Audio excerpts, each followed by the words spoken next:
I'm excited to share with you today the latest trends and lessons on DDoS attacks, a topic I've been closely involved with over the years through many projects. A lot of customer feedback and community input, especially from the FastNetMon community, which helped me with some of the data I will be presenting today. It's the third time I'm doing this update, and I must say that every time the landscape shifts dramatically. So let's dive in, let's see what's happening, what's growing, and what we can do about it.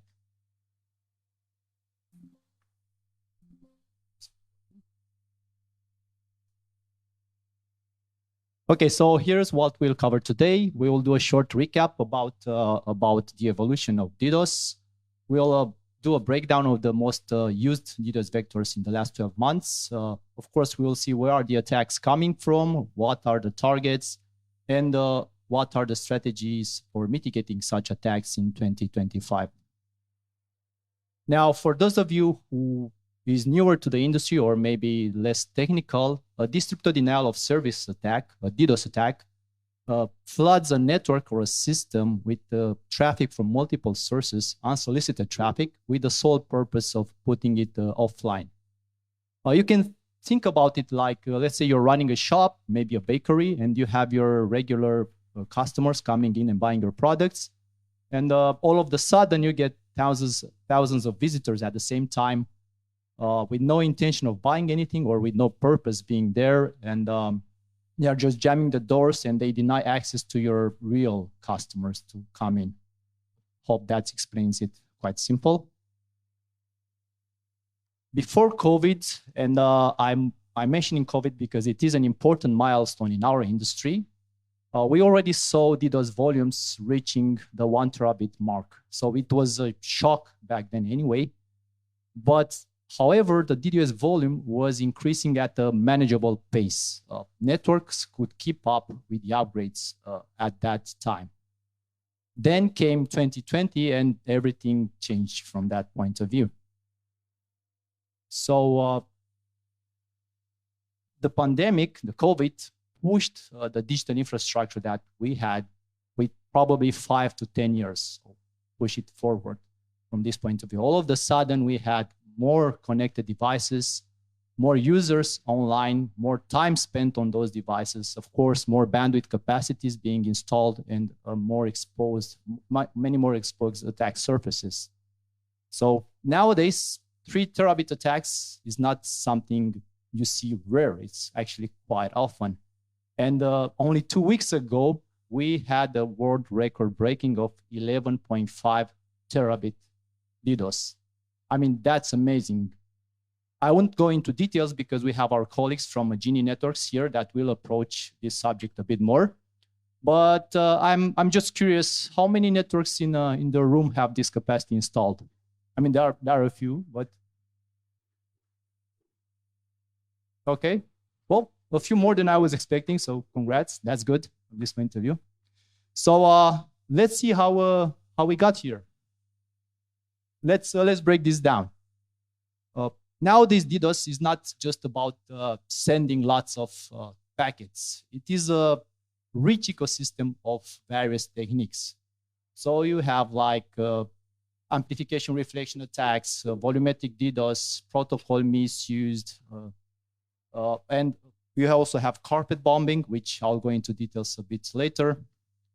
Now you have all these flavors to choose from, and some more actually, or you can also use them all at once. It's up to you. Now, these are the most, let's say, used DDoS vectors in the last 12 months, the ones that have been surging the most from this point of view. Although they are not necessarily new vectors, the attackers have found new, more inventive ways to use them. So we have CLDAP, it's an amplification reflection attack, which had over 3,000% increase in usage. Then we have ESP with over 2,000. Memcache is back on the table under different forms, and even like HTTP and rapid reset is being used again, more intense under different ways to evade the DDoS detection systems that are available right now.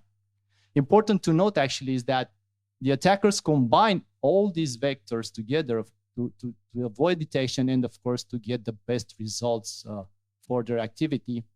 And as I was saying earlier, one of the best techniques, the most effective techniques they found is for carpet bombing. So instead of overwhelming one single IP address, which is actually the targeted IP address with a lot of traffic, they spread the traffic across an entire subnet or maybe over the entire AS number of the network. And on the other side, you see like moderate traffic reaching each individual IP address, and that doesn't, your DDoS detection probably we will not see it until it's too late. But if you look at the whole subnet, you will see that there is a massive, massive impact from that point of view. It is one of the most used strategies against internet providers, especially against cloud providers and hosting providers. It's actually the worst case scenario for a network to be in. And mitigating such attack, you would have to have like a really good DDoS solution and also some skills for mitigating it properly. Where are the attacks coming from? So basically, Spamhaus is saying that most command and control servers are hosted in public cloud environments. The top 10 countries include the usual suspects. So we have USA, we have Europe, we have China, we have Russia, but we're also seeing Brazil stepping up here, catching up actually, or at least this is what we saw at FastNetMon in the reporting. If you look at the map, actually, it is a global problem which is powered by cheap infrastructure and by unsecured devices. And to go a level deeper, what networks are actually hosting this infrastructure? Well, basically, if you check the lists, you'll see some of the biggest public cloud providers there, and also some of the biggest hosting providers from this point of view. It's definitely like we can see an increase of the misuse of the public infrastructure for malicious activities. And often this happens without the providers even realizing it. I mean, the conclusion here, it's simple, but also worrying from multiple points of view. So command and control infrastructure is not hiding somewhere in the dark corners of the internet, actually. They are right in front of us. And cloud providers, hosting providers, and their resellers, including, they should step up their game and improve their monitoring, and of course, take faster action when requested from this point of view.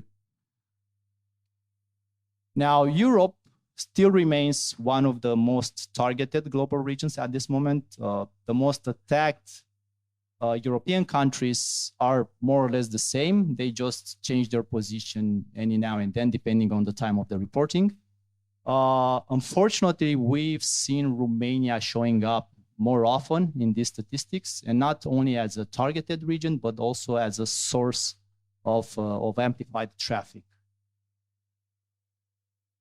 Telcos, hosting providers, gaming, fintech, and more recently, blockchain services are the prime targets from what we've noticed at this moment. And it's important to know that the attackers are actually going after the weakest link in the chain. So they may not go directly after you. They may attack your supplier. They may attack your end customer, or maybe your DNS host, just as an example. Now, let's talk about numbers. So a major DDoS attack can impact a small, medium business with tens of thousands in downtime. But if we are talking enterprise, we're already talking about millions in this case. I always like to say about DDoS security that it is like a car insurance. I mean, it's better to have it than never to use it from this point of view. Now, what can we do about it? Well, fortunately, we have quite a few options which can be used by any network of any size, for any need and for any budget from this point of view. So We still have the basic black holing. A lot of networks are still doing it. It's not proper mitigation. Basically, you sacrifice one IP address or of course, one customer or more, but you save the rest of your network. It's okay for companies that rarely get attacked. So here you have actually two options. You can do it manually. And of course, you need some skills, and it takes 20, 30 minutes if you know what you're doing. But 20, 30 minutes of impact can be much. But fortunately, you also have automated tools to help you doing that. So you can find tools like, for example, FastNetMon Community, which is free and very popular, detects attacks in like under 3 seconds, and of course does the remote black holing. And there are many others like this on the market.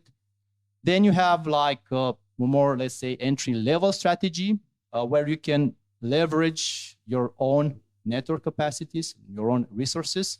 And here I'm talking about the flow spec capabilities of your network devices, about your own network bandwidth capacity, and of course about the skills of your own team in this case. So again, here you can do it manually. I mean, start writing flow spec rules on your edge router. It takes some time and some skills from this point of view, but luckily you do have a lot of options for any needs and any budget. And you can do that automatically. You can have tools that can detect attacks on-prem. They can learn your traffic patterns, and they can generate flow spec rules or your network devices and do everything for you in this case. You will be still be limited to, let's say, layer 3 and layer 4 attacks, because flow spec doesn't know layer 7. And of course, you will be limited to the capacity of your own network. So you may get bigger attacks or more complex attacks. And in that case, it's not the most cost-effective. I mean, it's not the most effective solution. Now, moving forward to more enterprise solutions, you have the hardware appliances, on-prem detection and mitigation, more control over your traffic and your mitigation techniques, a lot of customization options, which is pretty cool from this point of view. And you have a lot of names to choose from. We have the big names, of course, well-established. Some of them were quite expensive. But you also have like newcomers in the market that are using the latest technologies like XDP, Express Data Path, which is very popular right now in DDoS mitigation. And they don't have like a hardware legacy, so you're not blocked with a specific vendor on hardware appliance. You can use any server platform and install the software, and that's it. You have your own scrubbing. And of course, they often do a better job for a much better price from what I've noticed in my experience at this moment. But even in this case, no matter if you invest like a small amount of money in a hardware appliance or you buy a huge one from a well-established name for millions, you will still be limited again, either by the capacity of the appliance or by the capacity of your own network. That's why you also have the cloud scrubbing center option. So basically, you can offload your traffic to cloud-based DDoS mitigation providers. And over the last 15 years, we've seen a lot of new companies entering this space. So again, you have big names, well-established, but you also have, let's say, entry companies, entry-level companies on the market also doing a good job. The most expensive one is not necessarily the best one for you. I mean, you have to choose carefully and see which one matches your needs the best, and of course the budgets and so on. But you do have where to choose from now, based on compared to like 15 years ago when I started in the industry. And last but not least is my recommended solution. Usually, you can have a hybrid strategy. You have on-prem detection and mitigation as much as possible, and you only offload traffic through cloud when it's really needed. And again, here you have solutions for any budget, and it only depends actually how much you want to get your hands dirty doing this or how much you want to invest. So you have tools like FastNetMon Advanced, for example, and there are many like that. It does like the DDoS detection, on-prem, it can start generating filtering rules, postspec rules on your network devices, and also divert traffic automatically over scrubbing. And there are actually quite a few companies here also doing that. Now, talking about the future, well, the internet will never stop growing. From this point of view, this is sure. We will have over 34 billion connected devices by 2030. And of course, bandwidth capacities will always grow, and they have to keep up with the demand. That's for sure. And of course, the attackers will not just sit around and watch. I mean, they will be scaling with the industry. So most likely by next year, by next RONOG, the 11.5 terabit attack will already be history. So we always need to be prepared. To wrap this up, I want to leave you with a few thoughts. Dealing with DDoS doesn't have to be on your own. Not many of us can do it, actually. So do share intel, because that's important. That makes us all stronger. Train your people. That's very important. Security starts with awareness. Secure your edge, of course. That's where it begins from this point of view. Be proactive, not reactive. I've seen that a lot. Many companies only do something when after they get an attack, and the impact is massive. And last but not least, do all of these, all of the above by attending these kind of events, by engaging with other people, and do more NOGs, do more EPF, RIE meetings, and talk with the community, exchange ideas, and work together to find the best solutions. I mean, at the end of the day, security is a shared responsibility. So that's me. Thank you very much for your attention. I think we do have some time for questions, so they should have Dorian there. Thank you. Thank you.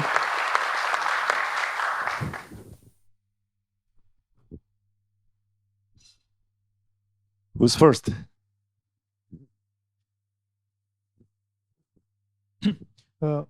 Într-unul din tabele, cred că al doilea, am văzut cu surprindere că România e în clasamentele mondiale, parcă pe locul 7, și o firmă M247. Puteți să dezvoltați un pic cine este M247 acesta și cum de-a pus România?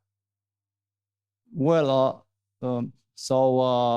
M247 is a large infrastructure provider. Okay, they have locations in multiple global regions. Probably they cover over 70% of the world, like all regions, and they have a lot of servers over there. So of course, as I was saying earlier, providers need to step up. I mean, this kind of let's say malicious activity often happens without the providers even knowing it. So it's not that easy to actually monitor a huge network and to see exactly what is happening over there. Probably when you get a complaint, okay, you will deal with it, but otherwise, at the end of the day, a provider is not the police department. They cannot control every time what the customer is doing. So when they get a complaint, they solve it, but depends how many complaints you have in time and what is happening. So yeah, there is room to improve, that's for sure. Hello. Hi, my name is Dorian Stefan. I'm from Digital Realty, but I have a question also related impact of attacks in Europe, because you mentioned that Europe is the most large area that you are seeing like the DDoS attack are coming.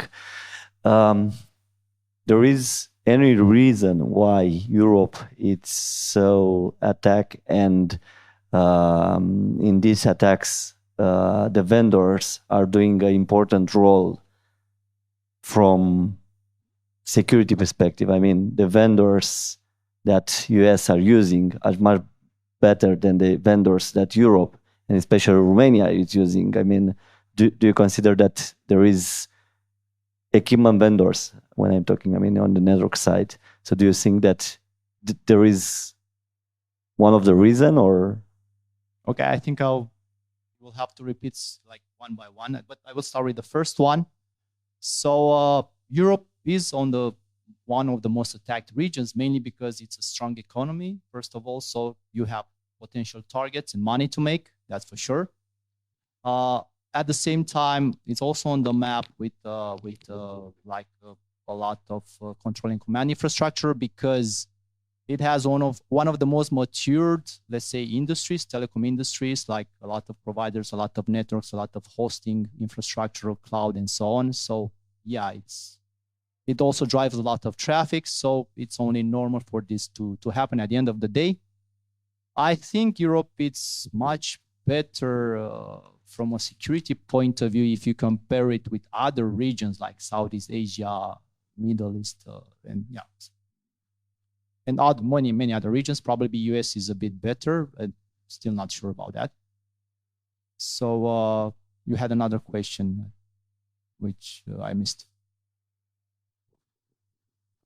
So when I mentioned that from my perspective and looking what's happening around, so still Romania it's a big consumer for Chinese equipment. So let's put it like that. Okay. So also there are some different other discussion on this topic. So I didn't want to mention a specific country, but US it's using, let's say, a lot of Cisco, a lot of Juniper, a lot of equipment that they have a very high experience in the security industry. So over here, I wanted to see if there is any concern about the DDoS. I mean, okay. DDoS, yeah.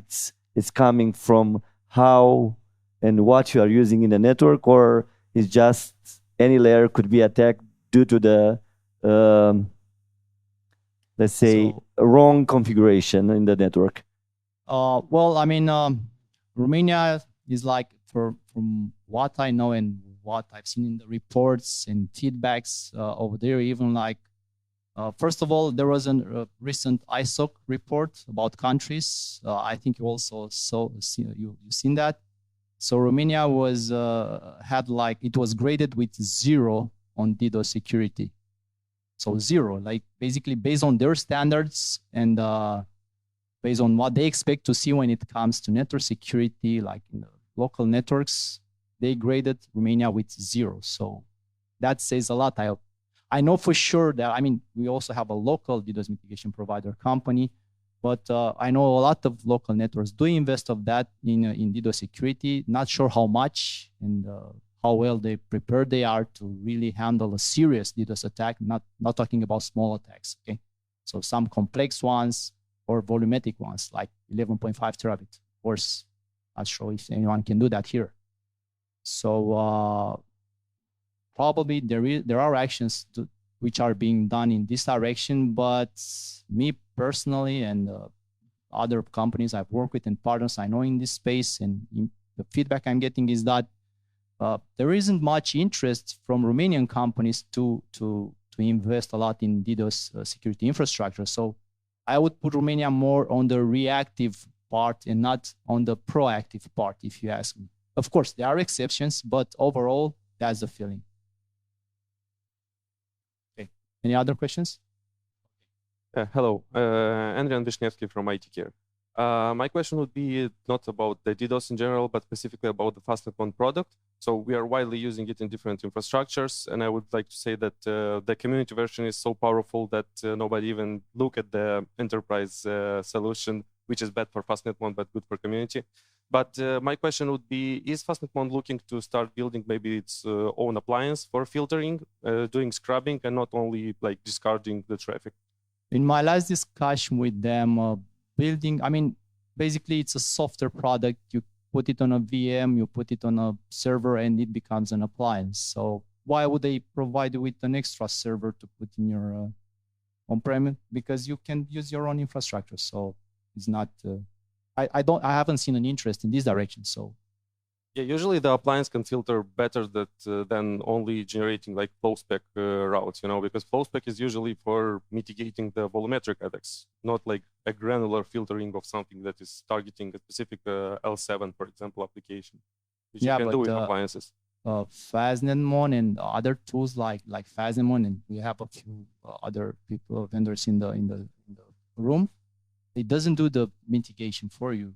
So your router does the flow spec mitigation. FastNetMon just integrates with it and generates rules on the router. So it will do the mitigation from this point of view. Okay. Okay, thank you. All good? Well, thank you very much. And Thank you, Virgil. Applause, we can catch please. up afterwards. Very interesting topic.